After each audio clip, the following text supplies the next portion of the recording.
The ancient Japanese considered the Go board to be a microcosm of the universe.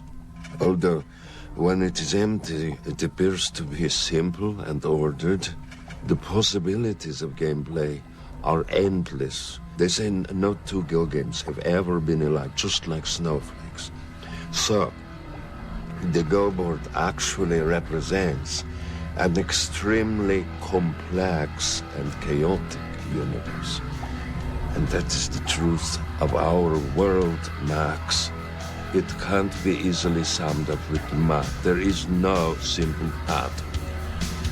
But as a Go game progresses, the possibilities become smaller and smaller. The board does take on order. Soon all the moves are predictable. But so? So maybe, even though we're not sophisticated enough to be aware of it, there is a pattern, an order, underlying every Go game. Maybe that pattern is like the pattern in the stock market, the Torah, this 216 number. This is insanity, Max. Or maybe it's genius. I have to get that number. Hold on, you have to slow down. You're losing it. You have to take a breath. You listen to yourself. You're connecting a computer bug I had with a computer bug you might have had in some religious hogwash. You want to find the number 216 in the world, you will be able to find it everywhere. 216 steps from your street corner to your front door. 216 seconds you spend riding on the elevator. When your mind becomes obsessed with anything, you will filter everything else out and find that thing everywhere. 320, 450, 22, whatever. You've chosen 216 and you will find it everywhere in nature. But Max, as soon as you discard scientific rigor, you're no longer a mathematician. You're a numerologist.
Mathematics is the language of nature.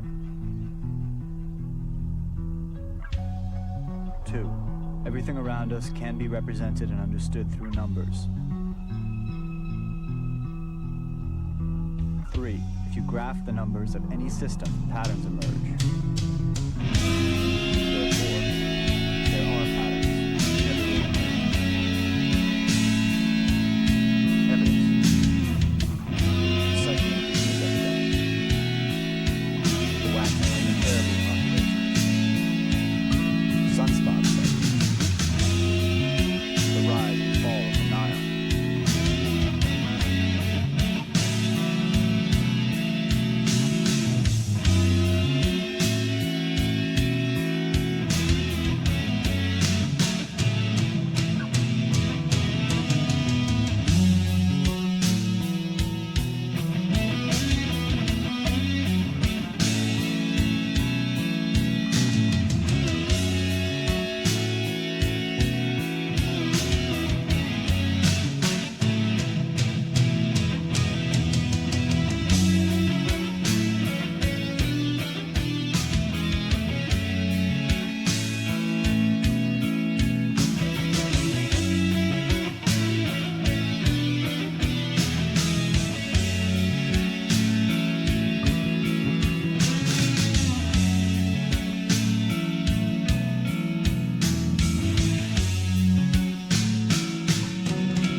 information, which they called intelligence at the time, was a slippery concept. I wanted to try to find a way to treat information like a physical thing, like energy, that you could measure.